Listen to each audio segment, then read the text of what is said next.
Bismillahirrahmanirrahim. Donc, bonjour à toutes et à tous. Donc, nous allons poursuivre notre série sur les lois de probabilité. Donc, aujourd'hui, nous allons aborder les variables continues. Donc, pour les variables discrètes, je pense qu'on a eu à faire pas mal, 4 ou 5 enregistrements sur ça, d'accord? Avec quelques lois, d'accord? Comme la loi de Poisson, la loi binomiale, et ainsi de suite. Et puis après, c'est possible que l'on revienne sur d'autres lois des variables concernant les variables discrètes. Donc là, nous allons aborder les variables continues. Et la première loi que nous allons aborder dans cette famille, c'est la loi normale. La loi normale qui fait partie des lois les plus utilisées. C'est une loi fondamentale, essentielle dans la maîtrise, dans la compréhension de, de, de ces données. D'accord? Donc, une fois que vous maîtrisez cette loi-là, ça vous permet de pouvoir comprendre pas mal de choses dans votre ensemble, d'accord? Donc, nous allons l'aborder. Maintenant, là, je ferai tout pour ne pas évoquer le calcul intégral. Donc, je vais expliquer, par exemple, là, tout ça sans parler du calcul intégral. Ensuite, il y aura un deuxième enregistrement où je reviendrai sur cette même loi, mais cette fois-ci en utilisant le calcul intégral à partir de là, déterminer les fonctions de répartition, comment calculer la probabilité, et ainsi de suite. Donc, ben, tout ça, Inch'Allah, on aura le temps d'y revenir, d'accord? Donc, pour aujourd'hui, donc, l'objectif, c'est de parler de normale, la loi normale, avec la loi normale de paramètres, l'espérance, et d'écart type, ou bien de variance, sigma au carré ou d'écart type, petit sigma, d'accord? Maintenant, là, généralement, cette loi, pour traiter, pour manipuler, pour rendre les choses plus simples, nous faisons un changement de variable. Nous faisons ce qu'on appelle cette standardisation qui va nous permettre de pouvoir passer de la variable grand X de départ la variable grand X qui suit la normale de paramètres mu et petit sigma à T qui suit une loi normale centrée réduite. Avec T est égal à tout ça, on le verra. Donc, je vais d'abord revenir sur ce point-là. Ensuite, vous expliquer comment déterminer les probabilités. Parce une fois que cette transformation sera effectuée, ça va nous faciliter la suite. Donc, pour déterminer la probabilité, nous allons tout simplement utiliser le tableau de la loi normale centrée réduite pour lire la probabilité infinie. Donc, ça va rendre les choses plus simples. Donc, on a moins de calculs à faire, et ainsi de suite. D'accord. Donc, sans plus tarder, donc, je vais partager mon écran. D'accord. Ok. Donc là, nous avons deux activités. Mais avant de parler de ces activités, donc, je vais revenir sur quelques détails, quelques rappels. D'accord. Donc, regardez. Le X, nous avons notre X qui suit une loi normale. Le X suit une loi normale.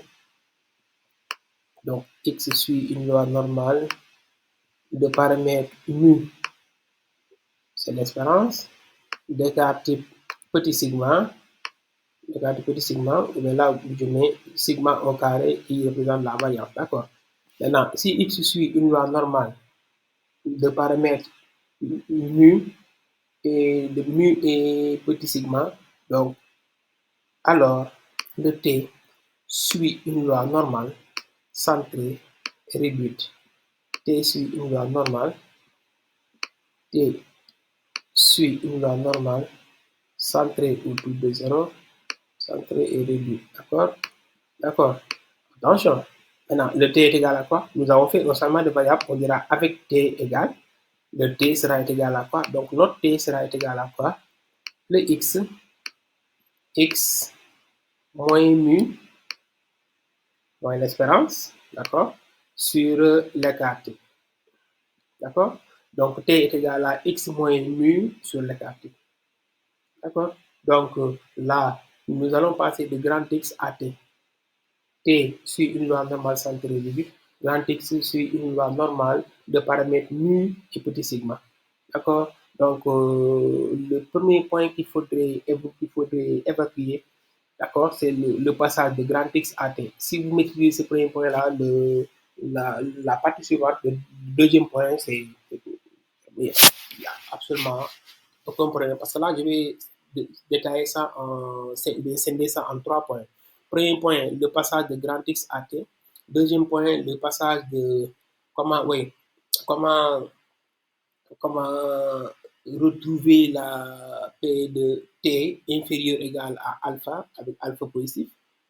Et après, pour pouvoir dire que là, c'est pi de alpha. Troisième point, comment lire le tableau pour pouvoir donner la probabilité. Voyez, je vais scinder ça en 3 points. Donc, et là, ça va permettre de mieux comprendre, de comprendre facilement les choses. D'accord? On y va. Donc, T est égal à x moins mu sur le petit sigma. Donc, ça, c'est le point. D'accord. Et maintenant, à partir de là, si nous voulons déterminer la probabilité P de grand X, par exemple, nous voulons P de grand X inférieur ou égal à A, quelle que soit la valeur de A. P de grand X inférieur ou égal à A, donc le travail consistera à faire quoi? À passer de X à T. Maintenant, pour passer de X à T, je vais ouvrir une petite parenthèse pour régler ce petit problème-là, d'accord? Donc, je prends un exemple. Là, X, on dit que dès le départ, X est inférieur ou égal à 2, d'accord? Maintenant, si X est inférieur ou égal à 2, comment sera les X plus 5 sur 3? Comment sera le X plus 5 sur, par exemple, ou bien sur 4? Comment sera le X plus 5 sur 4? Notre point de départ, c'est ça. Ça, la supposition. Notre X est inférieur ou égal à 2. C'est ça notre point de départ. Notre étape initiale. Maintenant, comme X est inférieur ou égal à 2, mais nous voulons X moins 5 sur 4. Donc, le X, d'abord, il faudrait régler le problème du numérateur. Au numérateur, nous avons la X moins 5, mais pour le moment, c'est seulement le X qui est disponible. Donc, là, le plus 7, moins 5, je peux dire que c'est plus après moins 5. Donc, et c'est la raison pour laquelle je vais parler d'un ajout. D'accord, là, c'est pour que vous compreniez. Donc, nous allons ajouter partout moins 5. Sinon, certains vont penser au fait que, par exemple, comme là, c'est un moyen, pourquoi non? Là, moins 5, c'est plus moins 5. Donc, je vais ajouter partout moins 5. Je vais ajouter partout moins 5. Donc là, ça équivaut à quoi? Ça équivaut à x moins 5. Je mets directement x moins 5. Mais en sachant que j'ai ajouté moins 5. D'accord? C'est plus moins 5 et inférieur ou égal à 2 moins 5. Jusque-là, c'est bon? Donc, x moins 5 inférieur ou égal à 2 moins 5. Ce qui équivaut à dire que x moins 5 x moins 5 est toujours inférieur ou égal à combien? À moins 3. 2 moins 5, c'est moins 3. D'accord? Donc, le numérateur est OK. Donc, ce qui reste à faire, c'est quoi? N'oublions pas que nous avons cette barre de fraction, ensuite le 4. Donc là, nous avons deux lectures. La première lecture, c'est nous allons multiplier la x moins 5 est multiplié par 1 quart. Ça, c'est une lecture. X moins 5 est multiplié par 1 quart. Nous multiplions toute la ligne par 1 quart. Comme il est possible, le sens de l'inégalité ne va pas bouger. D'accord? Maintenant, deuxième lecture, nous allons tout simplement diviser tout le numérateur par toute la ligne par 4, parce pour avoir retrouvé le 4 là qui est au dénominateur. Donc, toutes ces deux lectures-là, maintenant, c'est à vous de voir quelle est la lecture que vous avez adoptée, d'accord? C'est des lectures, hein, d'accord? Donc, je vais tout simplement diviser toute la ligne par 4. Comme le 4 est possible aussi, là, aucun problème. Hein? Donc là, on dira que c'est x moins 5 sur 4, x moins 5 sur 4, qui est inférieur ou égal à combien? À moins 3 sur 4. D'accord? Donc, ce qui signifie que là, le x moins 5 sur 4, x moins 5 sur 4 est comment? Est inférieur ou égal à moins 0,75. Donc, nous avons une valeur négative. Nous avons une valeur négative. D'accord? Donc là, nous avons une valeur négative. C'est bon? Mais l'objectif, c'était pas de, oui, est-ce que c'est une valeur négative? L'objectif, c'est quoi l'objectif? L'objectif, c'est tout simplement de montrer comment passer de x inférieur égal à 2 à x moins 5 sur 4 inférieur égal à moins 0,75. On verra les autres transformations qu'il faudrait apporter, qu'il faudrait utiliser pour pouvoir retrouver l'expression finale recherchée. D'accord? Jusque-là, c'est bon. Donc là, ça, c'est tout simplement une petite parenthèse. Hein? D'accord. Maintenant, là, concernant c'est ce même travail que nous allons utiliser, que nous allons faire. Donc, nous avons P de grand X inférieur ou égal à, par exemple, là, si vous avez alpha, P de grand X inférieur ou égal à alpha. Mais qu'est-ce que nous voulons? Qu'est-ce que nous voulons? Donc là, nous voulons, c'est le T qu'on cherche. Nous voulons passer de X à T. Pour passer de X à T, là, pour retrouver le T, il faudrait la installer, il faudrait la trouver X moins mu sur l'écart type. Une fois qu'on aura le X moins mu sur l'écart type, donc on dira que tout ça est égal à T. Et à partir de là, le tout est joué. D'accord? Donc X, T est égal à X moins. Donc, essayons de trouver cet ensemble-là. D'accord? Donc, le point X est inférieur à alpha. Donc, je remets encore le P. Cette fois-ci, P grand X est moins mu est inférieur ou égal à alpha moins mu. Inférieur ou égal à alpha moins mu. Et là, je referme la parenthèse. Jusque-là, c'est bon. Donc, le numérateur est OK. Donc, je vais diviser toute la ligne par l'écart type. P de X moins mu. P de X moins mu sur l'écart type est inférieur ou égal à quoi? À alpha moins mu sur l'écart type. Alpha moins mu sur l'écart type. Là, c'est bon? Donc, P de X moins mu inférieur ou égal à alpha moins mu. P de X moins mu sur l'écart type inférieur ou égal à 1 sur le. Maintenant, le X moins mu sur l'écart type représente T. Donc, là, T est inférieur ou égal à quoi? Et là, le alpha est connu, le mu est connu, l'écart type est connu. Donc là, nous allons tout simplement calculer. Donc, je prends un exemple. Nous avons là A. A. Donc, je considère que toute cette quantité est égale à A. Maintenant, si le A est positif, je dirais tout simplement que cette partie ou bien cette quantité est égale à pi de A. Et pour trouver pi de A, je vais utiliser le tableau de la loi normale centrée réduite et lire la probabilité concernée. D'accord? Donc, P de T inférieur égal à A est égal à pi de A. Je le répète encore, là, c'est si le A est positif. Si le A est négatif, ça, c'est un autre problème. Si le A est négatif, ça, c'est un autre problème. Et on verra si le A est négatif. On verra aussi si le T est compris entre A et B. A et B. Un autre cas aussi, si le T est compris entre moins A et A. C'est des situations différentes. Donc, P de T inférieur égal à A est égal à pi de A. Ça, c'est si le A est négatif, si le A est positif. Donc, je suppose que la A est positif. Le A est positif.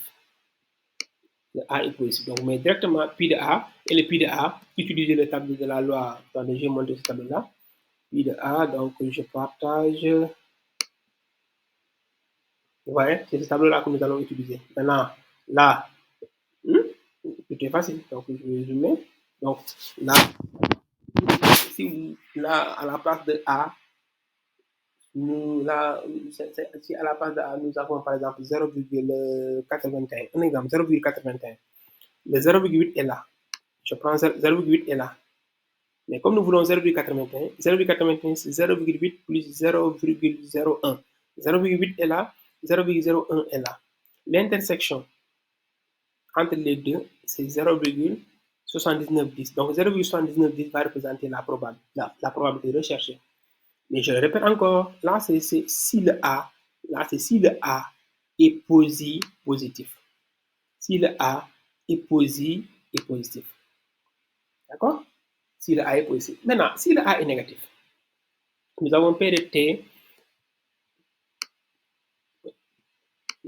T, inférieur ou égal à A. Mais il se trouve que notre A est négatif.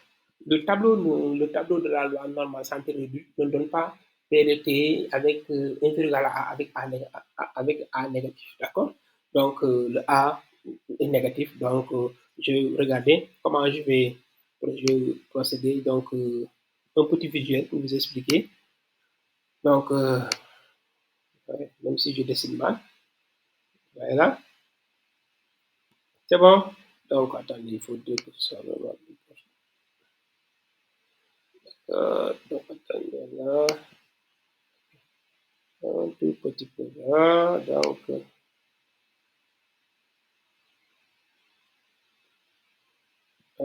ok, c'est bon. Donc, tout ça, on va l'éliminer, on n'en a pas besoin. Maintenant, tout est centré autour de 0. Hein. Le 0 est là. Le 0 est là. Le A, il est négatif.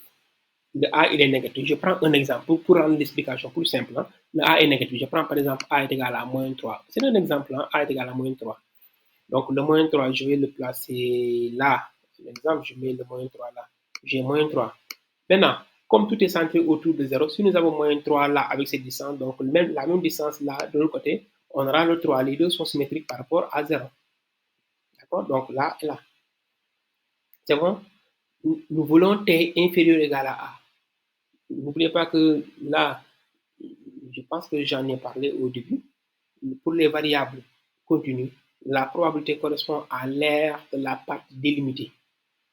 Et là, on donne les délimitations, d'accord? Les frontières, ainsi de suite. Donc, là, P de T inférieur égal à A, inférieur égal à, par exemple, T inférieur égal à moins 3. Les valeurs plus petites que moins 3 sont là. Donc, là, c'est ça qu'on veut. Donc, nous, c'est l'aire là que nous voulons. Parce que la probabilité pour que T soit inférieur égal à moins A correspond à l'aire de cette partie-là. La surface, l'aire de cette partie-là.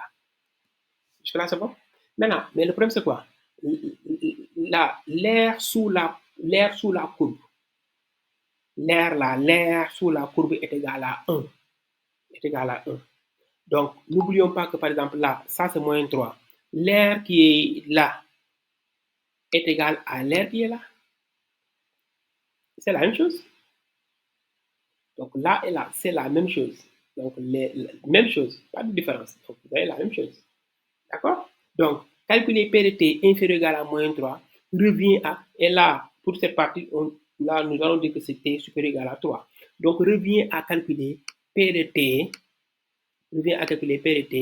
supérieur ou égal à 3. Revient à calculer P de T supérieur ou égal à 3. Cela, c'est bon? Maintenant, P de T supérieur ou égal à 3, supérieur ou égal, voilà. D'accord? Donc, je vais utiliser l'élément contraire. A et A bar sont des éléments contraires. P de A bar est égal à 1 moins P de A. Maintenant, l'événement T supérieur ou égal à 3, son élément contraire, c'est T strictement inférieur à 3. Ça aussi, c'est à retenir. Si vous avez A inférieur ou égal, par exemple, à 1, l'élément contraire, c'est A strictement supérieur à 1. Si vous avez A strictement supérieur à 1, son élément contraire, c'est A inférieur ou égal à 1. D'accord? Si vous avez A inférieur strictement à 1, son élément contraire, c'est pas toujours le même A, mais autre, c'est-à-dire là, oui, T, bon, c'est pas grave, A, comme le T, c'est le T qu'on va utiliser, supérieur ou égal à 1. Donc, c'est comme ça qu'il faut faire pour les éléments contraires. Donc, l'élément contraire de T supérieur ou égal à 3 correspond à quoi? Donc, calculer cette probabilité revient à calculer donc, on dira que c'est 1 moins parce que la probabilité de A bar est égale à 1 moins P de A. Donc, 1 moins la probabilité de l'élément contraire P de T inférieur strictement à 3. D'accord? Et comme nous sommes avec les variables continues, T est strictement inférieur à 3, c'est identique à T inférieur ou égal à 3. Parce que là, nous parlons du calcul d'air. C'est différent des variables discrètes où la probabilité pour que le grand X prend la valeur 3 ou bien le grand X prend la valeur 5, ainsi de suite. Là, c'est l'air de la part limitée. Donc, P de T inférieur strictement à 3 correspond aussi à 1 moins P de T inférieur ou égal à 3. C'est la même chose, pas de différence.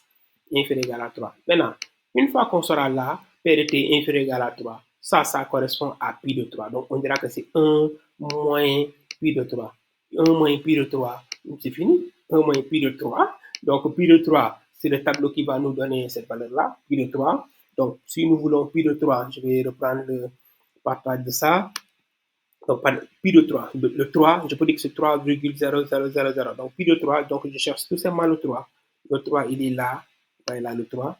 3, ainsi de suite. Donc, c'est la première valeur. C'est 0,9987. Là, c'est pi de 3. Ça, c'est pi de 3. D'accord? On est là. Donc, là, 0,3. Donc, parce que c'est 0, le 3, c'est 3 plus 0,3, d'accord, 0,7. Donc, pour l'intersection, c'est 0,9987. Et là, vous réglez votre problème. Tout est joué. D'accord? Donc là, c'est bon. Donc, puis le 3, vous lisez le tableau, d'accord? Et c'est bon. Donc, vous remplacez pi de 3 par ta valeur, vous réglez le problème. Mais ça, là, c'est si le A est négatif. Et je vous ai montré pour le cas où le A est positif. Maintenant, il reste deux autres cas. Il reste deux autres cas. Il reste deux autres cas. Si on demande dès le départ je vais changer, déterminer la probabilité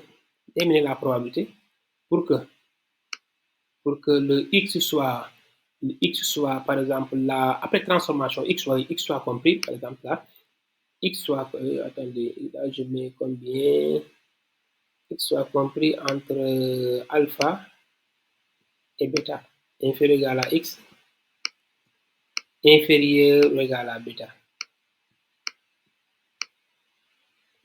Trouver cette probabilité, c'est ce que nous allons faire. Donc, d'abord là, après transformation, je considère qu'après transformation, on se retrouve. Oui, même chose, la même démarche pour transformer. Vous allez ajouter partout moins mu, après vous divisez partout par l'écart. D'accord? Donc, après transformation, je considère qu'après transformation, nous avons là A, après transformation, hein, inférieur égal à T. Maintenant, on a un exercice, des exercices qui vont nous permettre de mieux asseoir tout ça. Donc, AB. Je considère que A et B parce que là, il faudrait envisager plusieurs cas. C'est ça le problème, d'accord? Donc, je considère que, par exemple, si le A est, donc, d'abord, quel que soit là, ainsi de suite, là, je lui dirais que c'est quoi? C'est pi de B. Commencez par pi de B. C'est pi de B. Pi de B. D'accord? D'accord? Ensuite, ou bien là, on ne mettre pas après parce que comme on va envisager le cas général, et après on reviendra. Donc, on dira que c'est P de T inférieur égal à B, T inférieur égal à B, moins P de T inférieur ou égal à A,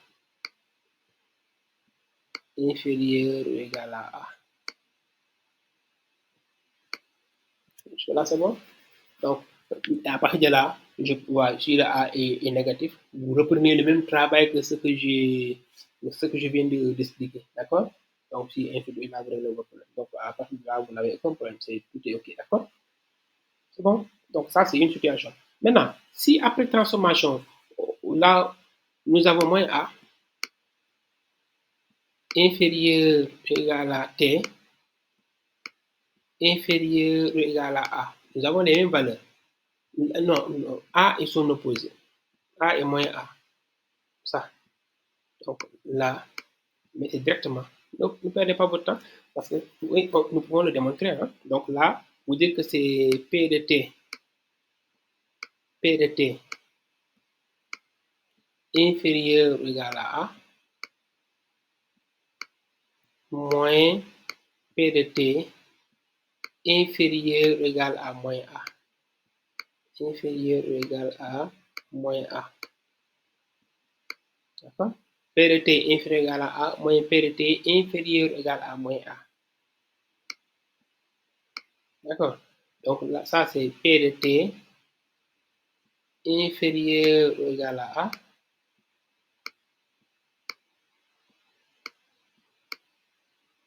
Maintenant, là, forcément, si forcément les deux sont de signe contraire. Donc le A est positif, là, moyen A est négatif.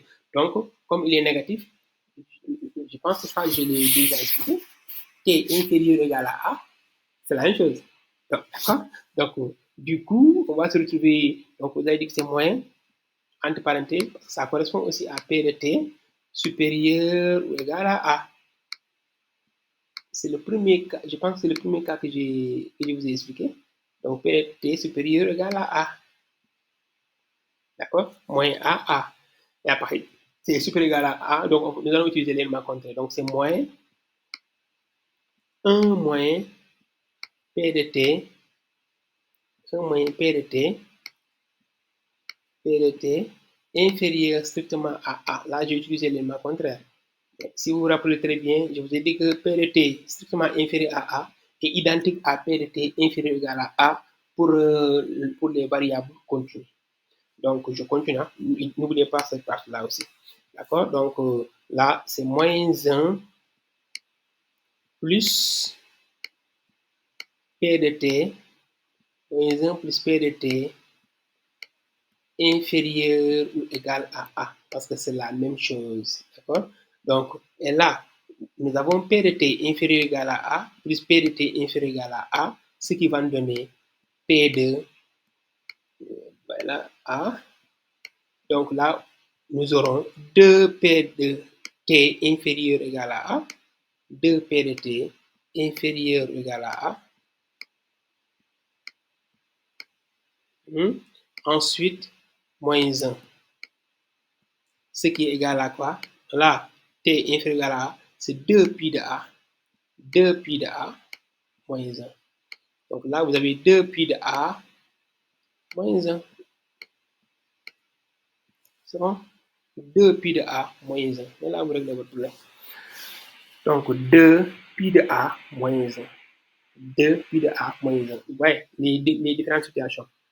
Donc, toutes les situations. Maintenant, c'est possible aussi qu'on vous donne un cas où ce sera à vous de déterminer la valeur.